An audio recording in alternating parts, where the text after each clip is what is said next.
Hello guys, I'm currently in New York City. I have a deadline. I have 2 pieces of content that are due, so I'm working through tonight to see if I can finish it by tomorrow. Tomorrow is when it's due, and I don't want to wait for tomorrow to cram in hope that I get it done, so I want to get it done tonight. This is what we have going on. I have all my roads with me. This is just like the makeup that I brought today. I kind of categorize them: brushes, lippies, lip liners, cream blushes. This is the best pomade ever to exist. It helps with your flyaways.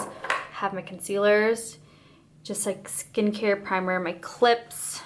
This is the best lotion to ever exist. I don't really like applying lotion that much, but I enjoy applying this lotion and my body craves it when I don't have it. It's from Soft Services. It is so good.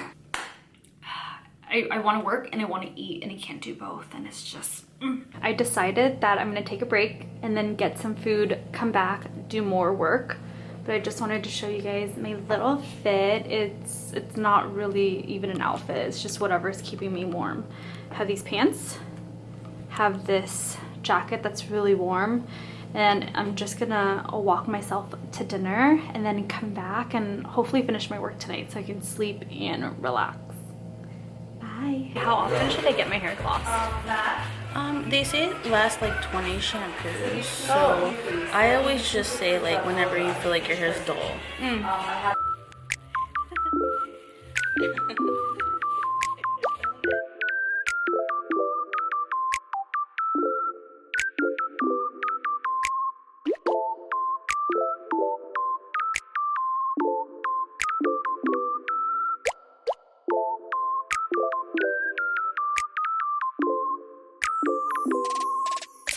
Today I'm headed to downtown Brooklyn for a meeting at Foundation, so I'm gonna take you with me. Let's go.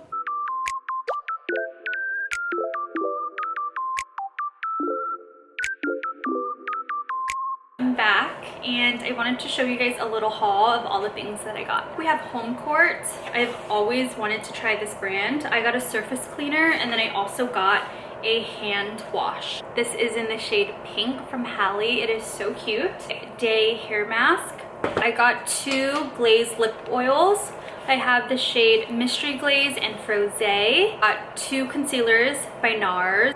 Iconic Radiant Creamy Concealer. I'm hoping that I picked the right shades for my under eyes for this. This is by Patrick Ta. This is his Contour 3, and I really wanted this for my nose contour, so I'm excited to do a tutorial later on. 2 fragrances. These are from Ellis Brooklyn. One is Sweet and one is Florist. These are just travel size items that I wanted in my bag. I wanted to take this time to reintroduce myself. A lot of you guys are new here. I spent the last 10 years of my life in corporate America. I worked in beauty marketing. I marketed some of the products that you probably love and have in your makeup collection. I worked at a really big color cosmetics company. I worked at a very cool up and coming, now like insanely popular skincare brand, and I've learned some very tough lessons. I never felt like I fitted in the corporate space, but I loved it. I climbed the corporate ladder and I got to a point in my career where I was asking questions. Is this what life is all about? Feeling burnt out, launching products, being so busy you can't catch your breath, feeling guilty that you can't spend time with your friends because you have no energy left in your soul. I came to a realization that I wanted to leave everything behind and live in the unknown. As someone who grew up first gen, stability was always my #1 priority. Having a full-time job, making sure I have healthcare, making sure each month my rent was being paid, and now being in my early 30s, I love not knowing what's next. This feeling used to terrify me and scare me so much. And now I'm very excited for this new chapter I'm entering in. I'm going to give this a shot, being a full-time content creator. I'm no longer consulting. And I really hope in this new chapter I have the energy to really be my truest self. This is a passion project of mine. My intention for my YouTube channel is truly for you guys to have a safe place and for you to feel less alone in your career journey, whether you want to be an entrepreneur, whether you want to be a content creator, whether you're just trying to figure out your passion, work in corporate life, Now that I'm no longer consulting for any brands and being a true full-time content creator, I feel like my content can be a little bit more unhinged, raw, and true. I really want to showcase that you can work hard, you can have empathy, you can be a great person and have success in your life and in your career, even if it doesn't feel like where you work is the most positive environment. Just how to find your voice in those moments, how to figure out what you actually want to do, and how to quiet out the noise of society, the noise of your friends, the expectations of your parents. I'm first gen. I'm first in my family to go to college and get a college degree. I'm the first in my family to have a corporate job, to earn 6 figures. I had to break a lot of cycles. I had to do it on my own and learn the very hard way. So I'm here to just give you all my life lessons. Understanding when you have satisfied a dream and making the decision to move on is very important. So with consulting, I understood that my time here is done and I helped a lot of brands and I had a great time, but my true passion is being here with you guys and sharing this experience. Not a lot of people talk about their journey in corporate, and not all of us have the same experience, especially if you have an immigrant name like mine, and especially if you look like me. Our experience in the corporate space would be totally different from someone else's, and I'm here to share that uncandidly. You guys are watching a day in my life of someone who works on the brand side. Always take into consideration that corporate lawyers and HR managers are watching that type of content like a hawk, and they're controlling the way that the brand looks online.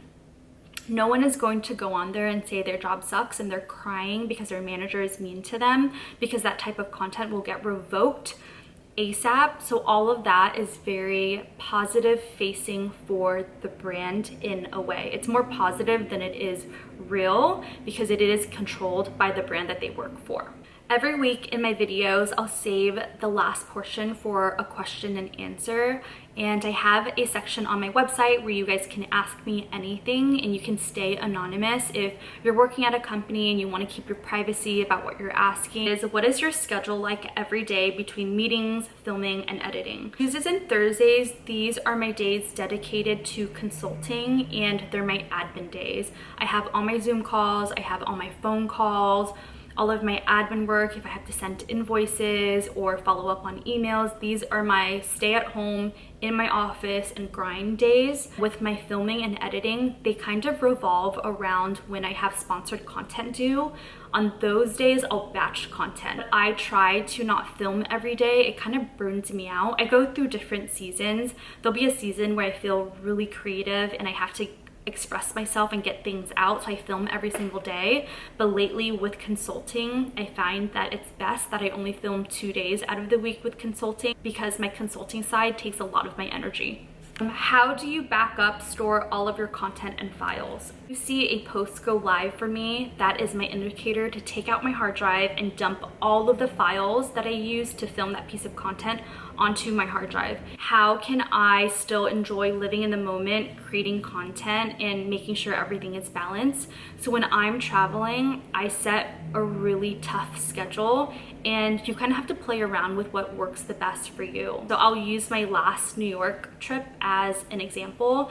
I knew that I had 3 priorities that work trip. Number 1 is I had sponsored content to film. Number 2 was it was my boyfriend's birthday. And then number 3 was seeing girlfriends that live there. Step number 1 is putting those holds on my calendar. Number 2 is also deciding what days are my non-filming days and what days I'm going to give myself off. And that's really important in your schedule because it's something that you can look forward to. It's something that you know mentally, physically, that you can just take a breather and then use that time to either rest, recharge, decompress, or get inspired. So I think that's really helpful for me. I have my days where I dedicate it to content creation and content in general. When I'm taking content, I'm really fast with it, whether I'm with someone taking an outfit pic or taking content for a vlog. I'll take my camera out, I'll take it, and then my camera and my phone stays in my purse. If you know you're going to be traveling, I would batch film content before you leave, so you have at least 4 to 5 pieces of content that you can put up on your vacation or on your trip, when you're kind of just really busy and you don't have time to think, so you don't have to get stressed about it. Next question is, how important is LinkedIn? LinkedIn for me personally was very important because of my industry. Everything that I do is very visible to the internet. Think of it as a quick snapshot of who you are. If a recruiter is looking for someone to fill that position of what you want to do, or if someone wants to interview you, someone wants to just see what your professional background is like, they can quickly see your name, what school you go to, what is your experience, what is a good setup, and how do you make connections from there.